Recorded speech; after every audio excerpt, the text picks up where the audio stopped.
మన దేశంలో ప్రజలకు దేవుళ్ళు అన్నా దేవుళ్ళకు సంబంధించిన ఏదైనా కూడా ఇట్లే నమ్మేస్తుంటారు. అందుకే వీధికో గుడి దర్శనమిస్తుంది. ఈ నమ్మకాన్ని కొందరు క్యాష్ చేసుకుంటున్నారు. అది అడ్డు పెట్టుకొని కొందరు దొంగ బాబాలు విచ్చలవిడిగా డబ్బులను సంపాదిస్తున్నారు. మరికొందరు భక్తి ముసుగులో అక్రమాలకు దారుణాలకు ఒడిగడుతున్నారు. అలాంటి వారి లిస్టులో నిత్యానంద స్వామి పేరు మొదటగా వినిపిస్తుంది.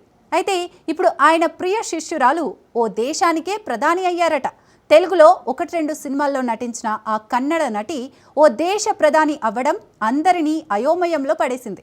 అయితే ఇక్కడే ఓ ట్విస్ట్ ఉంది. ఆమెను ఎన్నుకొని ప్రధానిగా చేయలేదు. ఆమెను వివాదాల్లోకి లాగిన ఆమె గురువు ప్రసాదించిన పదవి అంట ఇదంతా. ఇంతకీ ఎవరా నటి? ఏ దేశానికి ఆమె ప్రధాని అయ్యారు? నిత్యానంద కైలాస దేశానికి ప్రధానిగా మాజీ నటి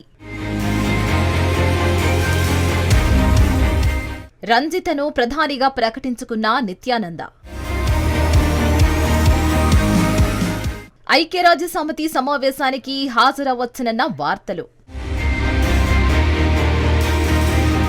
హిందూ ధర్మానికి వారధిగా చెప్పుకుంటూ దేశ విదేశీ భక్తులను సంపాదించుకొని ఓ వెలుగు వెలిగారు. ఆ తర్వాత భారత్లో కిడ్నాప్, అత్యాచారం వంటి పలు కేసులు ఆయనపై నమోదయ్యాయి. అత్యాచార ఆరోపణలు తీవ్రం కావడంతో 2019లో దేశం విడిచి పారిపోయారు. ఆ తర్వాత ఓ ద్వీపంలో ప్రత్యక్షమయ్యారు. దానికి యునైటెడ్ స్టేట్స్ ఆఫ్ కైలాస అని పేరు పెట్టారు. ఆయనే ఓ దేశంగా ప్రకటించుకున్నారు. ఈ దేశానికి ప్రత్యేక కరెన్సీతో పాటు ప్రభుత్వ పాలనను ఏర్పాటు చేశారు. అటు యునైటెడ్ స్టేట్స్ ఆఫ్ కైలాస దేశానికి పౌరసత్వం కూడా జారీ చేస్తున్నారు. 2022 మే నెలలో తాను చనిపోయినట్టు వస్తున్న వార్తలను ఖండిస్తూ తాను సమాధిలో ఉన్నానని, తనకేం కాలేదని కూడా ప్రకటించాడు.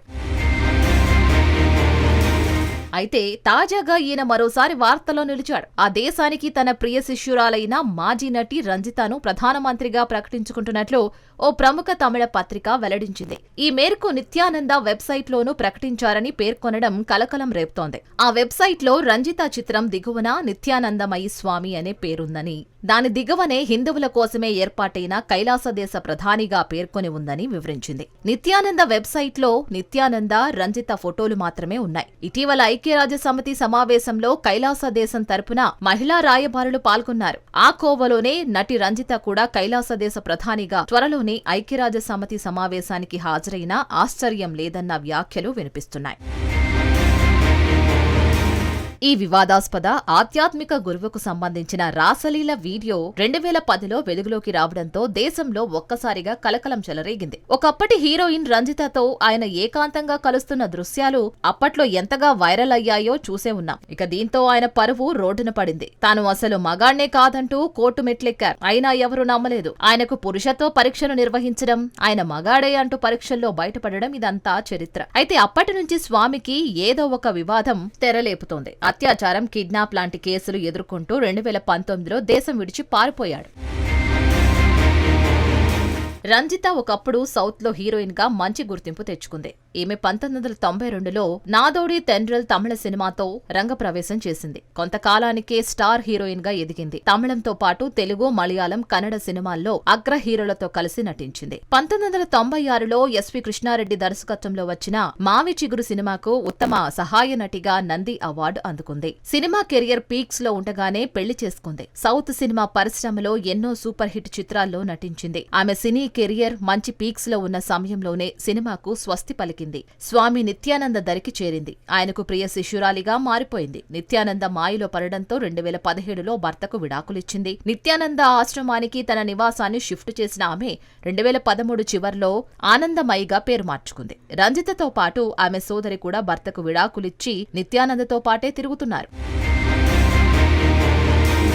కొద్ది రోజుల తర్వాత వీరిద్దరి రాసలీలల వ్యవహారం బయటకు రావడంతో నిత్యానంద పలు వివాదాల్లో చిక్కుకున్నారు. ఆ తర్వాత దేశం విడిచి వెళ్లిపోయారు. అనంతరం ఓ ద్వీపంలో తన కొత్త జీవితాన్ని మొదలుపెట్టారు. దానికి కైలాస దేశంగా నామకరణం చేశారు. కొద్ది కాలం క్రితం ఆ దేశం తరపున ఐక్యరాజ్య సమితి సమావేశంలో మహిళా రాయబారులు పాల్గొని సంచలనం సృష్టించారు. తర్వాత జరగబోయే సమావేశాలకు రంజిత ప్రధాని హోదాలో వెళ్లే అవకాశం ఉంది అనే ఊహాగానాలు వినిపిస్తున్నాయి.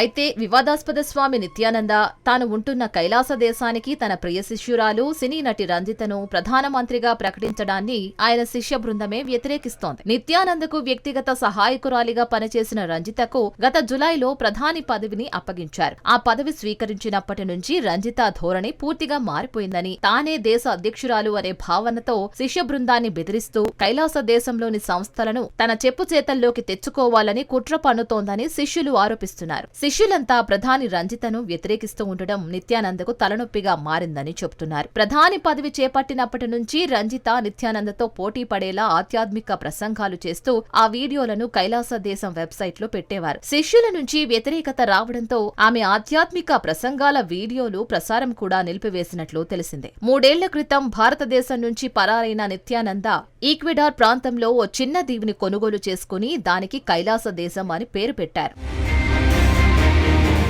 ఎన్ని ఆరోపణలు, వివాదాలు చుట్టుముట్టినా నటి రంజిత మాత్రం ఆయనను సేవించడం మానలేదు. భర్తకు విడాకులిచ్చి మరీ ఆమె నిత్యానంద ఆశ్రమంలో చేరారు. తనను అంటిపెట్టుకుని ఉన్న శిష్యురాలికి కైలాసదేశ ప్రధాని హోదాను నిత్యానంద బహుకరించారని వార్తలు చెక్కర్లు కొడుతున్నాయి. అదే నిజమైతే ఓ దేశ ప్రధాని హోదాలో ఆమె మన దేశాన్ని కూడా సందర్శిస్తారేమో.